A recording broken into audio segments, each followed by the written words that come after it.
আসসালামু আলাইকুম everyone, welcome to জান্নাত কুকিং চ্যানেল। আমার আজকের রেসিপি নিমকি।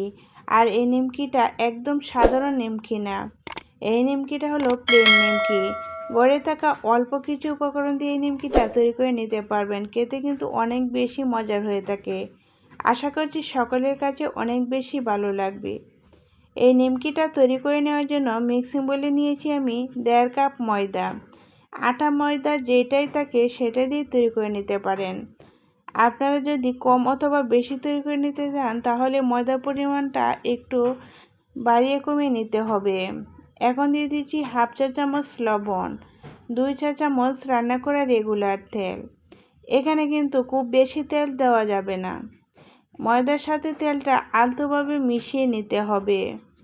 মেশাতে মেশাতে এক পর্যায়ে দেখবেন ময়দার সাথে খুব সুন্দর করে তেলটা মিশে গিয়েছে। একটু সময় নিয়ে মথে নিতে হবে, তাহলে দেখবেন খুব সুন্দর করে মিশে যাবে।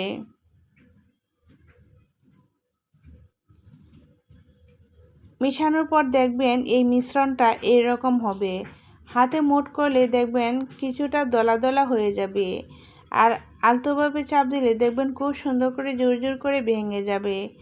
তখনই বুঝতে পারবেন আপনার মিশ্রণটা একেবারে পারফেক্ট হয়েছে। এখন দিয়ে দিচ্ছি নর্মাল পানি। অল্প অল্প পানি দিয়ে আমি ডোটা তৈরি করে নেব।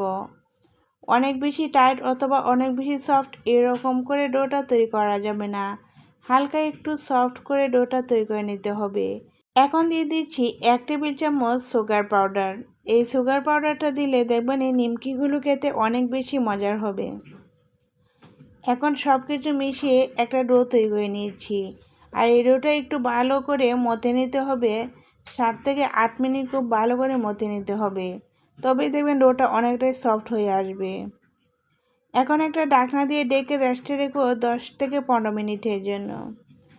রেস্টে রেখে দেওয়ার পর ডোটা এরকম হবে, অনেকটাই সফট হবে আর খুব সুন্দর করে সেট হবে। এখন আমি এই ডোটা গোল শেপ দিয়ে 2 ভাগে ভাগ করে নেব।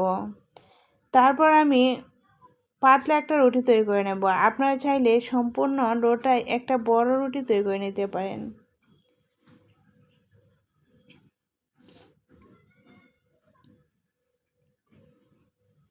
অল্প একটু কর্নফ্লাওয়ার দিয়ে আমি এই ডোটা পাতলা একটা রুটি তৈরি করে নেব। কর্নফ্লাওয়ার দিয়ে যদি রুটি তৈরি করেন তাহলে দেখবেন রুটিটা অনেক বেশি পাতলা করে তৈরি করতে পারবেন, কোনো সমস্যা হবে না। আর যদি ময়দা দিয়ে তৈরি করেন তাহলে কিন্তু একটু সময় সাপেক্ষ আর একটু দলা দলা হয়ে যাবে।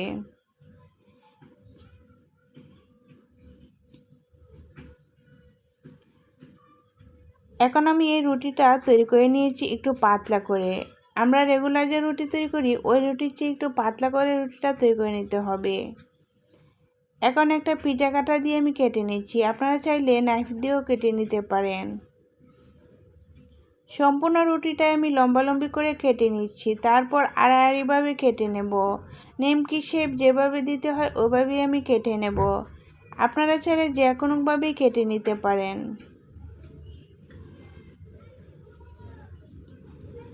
এই প্লেন নিমকিটা কিন্তু খেতে অনেক বেশি মজার হয়ে থাকে, অন্য নিমকির চেয়ে এই নিমকিটা কিন্তু অনেক বেশি মজার। আর দেখেন নিমকিগুলো একটার সাথে একটা লেগে যাচ্ছে না। যদি কর্নফ্লাওয়ার দিয়ে বেলে নেন তাহলে কিন্তু একটার সাথে আর একটা লেগে যাবে না। নিমকিগুলো ভেজে নেওয়ার জন্য চুলায় একটি প্যান বসিয়ে পর্যাপ্ত পরিমাণ তেল দিয়ে তেলটা হালকা গরম করে নিয়েছি, অতিরিক্ত গরম করা যাবে না। কিছু নিমকি দিয়ে আমি নাড়াচাড়া করে নিমকিগুলো ভেজে নিয়েছি, দেখেন দেওয়ার সাথে সাথে ফুলে গিয়েছে। তারপর চুলার আঁচটা একদম লো থেকে একটু বাড়িয়ে রেখে 2 থেকে 3 মিনিট ভেজে নিলে দেখবেন নিমকিগুলো অনেক বেশি ক্রিস্পি হয়ে যাবে।